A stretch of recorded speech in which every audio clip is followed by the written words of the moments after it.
말씀을 먹으라 가족 여러분, 한 주간 동안 안녕하셨습니까? 이제 여름의 깊이가 더해지고 있는 것 같습니다. 기도하기 딱 좋은 시간이고 성경을 읽기에 딱 좋은 시간인 것 같습니다.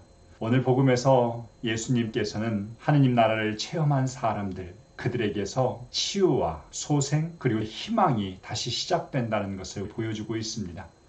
우리 모두의 삶의 여정 안에서도 그러한 체험들이 더 생겨날 수 있었으면 좋겠습니다.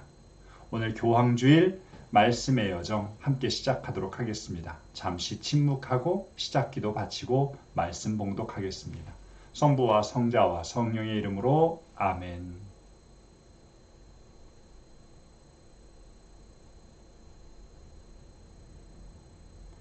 은총이 가득하신 마리아님 기뻐하소서. 주님께서 함께 계시니 여인 중에 복되시며 태중의 아들 예수님 또한 복되시나이다. 천주의 성모 마리아님, 이제와 저희 죽을 때에 저희 죄인을 위하여 빌어주소서. 아멘. 말씀 봉독하겠습니다. 마르코가 전하는 거룩한 복음입니다. 오늘은 짧은 독서로 봉독하겠습니다. 그때 예수님께서 배를 타시고 건너편으로 가시자 많은 군중이 그분께 모여들었다. 예수님께서 호숫가에 계시는데 야이로라는 한 회당장이 와서 예수님을 뵙고 그분 발 앞에 엎드려 제 어린 딸이 죽게 되었습니다. 가셔서 아이에게 손을 얹으시어 그 아이가 병이 나아 다시 살게 해주십시오 하고 간곡히 청하였다. 그리하여 예수님께서는 그와 함께 나서시었다. 많은 군중이 그분을 따르며 밀쳐댔다. 회당장의 집에서 사람들이 와서는 따님이 죽었습니다. 그러니 이제 스승님을 수고롭게 할 필요가 어디 있겠습니까? 하고 말하였다. 예수님께서는 그들이 말하는 것을 곁에서 들으시고 회당장에게 말씀하셨다. 두려워하지 말고 믿기만 하여라. 그리고 베드로와 야고보와 야고보의 동생 요한 외에는 아무도 당신을 따라오지 못하게 하셨다. 그들이 회당장의 집에 이르렀다. 예수님께서는 소란한 광경과 사람들이 큰 소리로 울며 탄식하는 것을 보시고 안으로 들어가셔서 그들에게 어찌하여 소란을 피우며 울고 있느냐. 저 아이는 죽은 것이 아니라 자고 있다 하고 말씀하셨다. 그들은 예수님을 비웃었다. 예수님께서는 그들을 다 내쫓으신 다음 아이 아버지와 어머니와 당신의 일행만 데리고 아이가 있는 곳으로 들어가셨다. 그리고 아이의 손을 잡으시고 말씀하셨다. 탈리타 꿈. 이는 번역하면 소녀야, 내가 너에게 말한다, 일어나라는 뜻이다. 그러자 소녀가 곧바로 일어서서 걸어다녔다. 소녀의 나이는 12살이었다. 사람들은 몹시 놀라 넋을 잃었다. 예수님께서는 아무에게도 이 일을 알리지 말라고 그들에게 거듭 분부하시고 나서 소녀에게 먹을 것을 주라고 이르셨다. 성부와 성자와 성령의 이름으로 아멘.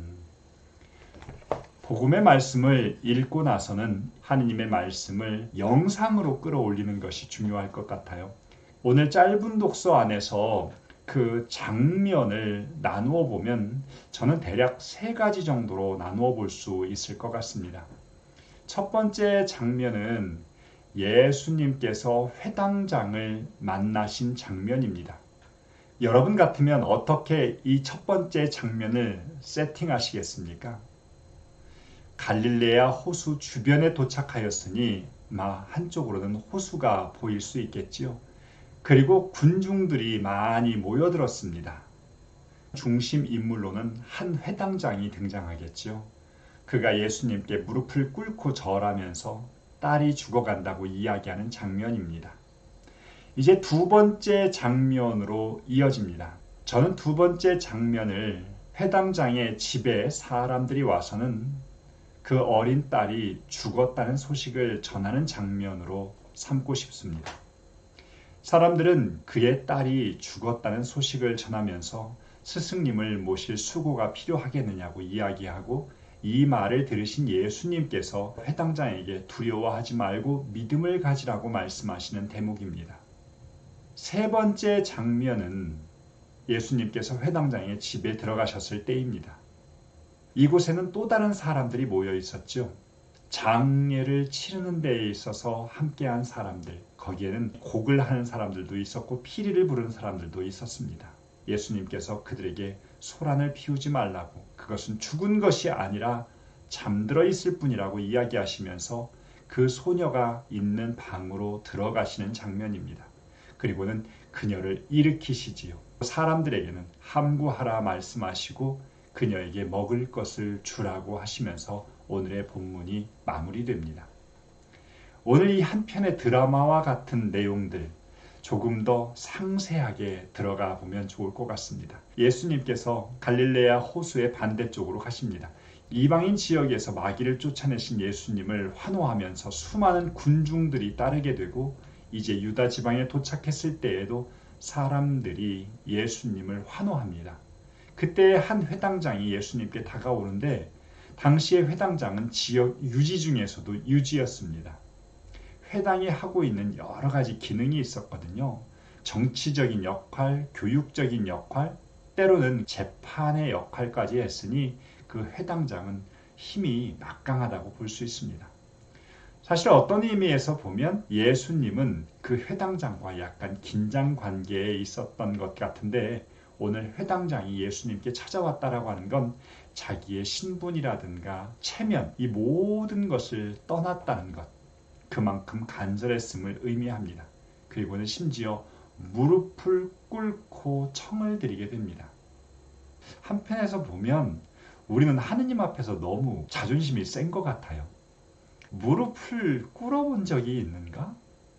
예수님 앞에 간청을 하며 누군가를 위해 기도해 본 적이 있는가? 라는 생각도 해보게 됩니다. 두 번째 장면으로 넘어갑니다. 회당장의 집에서 사람들이 나와서는 회당장에게 이미 소녀가 죽었다는 소식을 전하게 됩니다. 듣고 싶지 않았던 최고의 절망스러운 상황을 듣게 된 회당장, 과연 어떠했을까? 예수님께서 그 이야기를 들으시고는 회당장을 향하여 두려워하지 말고 믿음을 가지라고 말씀하십니다. 절망의 가장 끝자락, 희망의 1%도 존재하지 않는 상황 속에서도 예수님께서 그에게 두려워하지 말고 믿음을 가지라는 말씀을 들려주신다는 사실, 여러분들에게는 어떻게 들리십니까? 사람들에게 과연 그 말이 어떻게 느껴졌을지 다음 장면에서 조금은 보여질 수 있는 것 같습니다. 예수님께서 회당장의 집으로 가십니다. 이스라엘 사람들은 누군가가 죽으면 우리나라 사람들처럼 가서 슬퍼하면서 가족들을 위로합니다. 아무리 가난한 사람들이 죽더라도 곡을 하는 사람들은 꼭 있어야 할 정도로 그렇게 누군가를 위해서 슬퍼하는 것을 큰 가치로 여겼던 사람들이죠. 그런데 예수님께서 소란스럽다고 말씀합니다. 이 소녀는 죽은 것이 아니라 자고 있다고 말씀하십니다. 사람들은 예수님을 비웃습니다. 어쩌면 이 사람들의 모습은 하느님의 일 앞에서 인간이 지니고 있는 모습을 소개하는 것 같습니다. 과학적이고 현실 세계의 모든 것이 눈에 보이는 것만을 추구하는 우리들의 눈, 그것과 하느님의 눈은 다른데 그렇게 하느님을 비웃기도 하는 것이 인간입니다. 그런데 그 비웃음은 조금 지나면 다른 모습으로 바뀌게 되지요. 예수님께서 그 안으로 들어가십니다. 그리고는 소녀에게 탈리타쿰 하고 이르시지요. 그녀의 손을 잡으십니다. 그 소녀는 바로 일어나게 되지요. 마르코 복음사가가 아주 좋아하는 단어, 곧바로라는 단어가 또 사용됩니다. 그녀는 일어나서 걷게 됩니다. 성경이 말하는 건강한 사람은 이렇게 걷는 사람입니다. 예수님께서 그녀를 소생시켜 주셨다는 것을 의미합니다. 사람들에게는 탐구령을 이야기하십니다. 그리고는 그녀에게 먹을 것을 주라고 하시죠. 살아있다는 것을 알리는 행동입니다. 오늘 이렇게 세 장면이 구성되었습니다. 감독이신 여러분들께서 조금 더 상세하게 복음에 입각해서 오늘의 장면을 머릿속으로 계속 떠올려 보시면 좋을 것 같습니다. 저는 오늘 복음을 묵상하면서 하나는 사람들의 모습에 대해서 주목해보고 다른 하나는 하느님의 모습을 바라보게 됩니다. 첫 번째 사람의 모습은 간절함입니다. 그리고 믿음입니다. 성경은 기적이 일어나는 장면에서 한결같이 믿음의 중요성을 이야기합니다. 혈루증을 앓고 있는 여인처럼 자기 자신의 믿음에 의해서 기적이 일어나기도 합니다. 그런데 이 12살짜리 소녀의 아버지처럼 다른 이의 믿음에 의해서도 기적은 일어납니다. 그것이 가족일 수도 있고 또 중풍병자의 친구들처럼 친한 벗들일 수도 있습니다. 기적은 그렇게 본인의 믿음에 의해서뿐만 아니라 타인의 믿음에 의해서도 가능하다는 것. 오늘날 교회의 역할은 이 세상의 구원을 위하여 대신 기도하고 청할 수 있는 존재여야 한다는 것입니다. 이 세상 안에서 기적이 일어나지 않는다는 것, 그것은 어쩌면 우리 교회가 그 역할에 충실하지 않는다는 것을 의미할 수도 있겠지요. 우리의 간절함, 때로는 나 자신을 위해서도 간절하게 하느님께 청하는 것도 필요하지만 타인을 위해서도 간절하게 청할 수 있는 것, 우리 그리스도인들이 걸어가야 하는 큰 과정인 것 같습니다. 두 번째로 저는 예수님의 모습 가운데에서 소녀를 일으키시는 장면입니다. 예수님은 우리가 누워있기를 바라지 않으십니다. 죽기를 바라지 않으십니다. 우리를 일으키기를 바라십니다.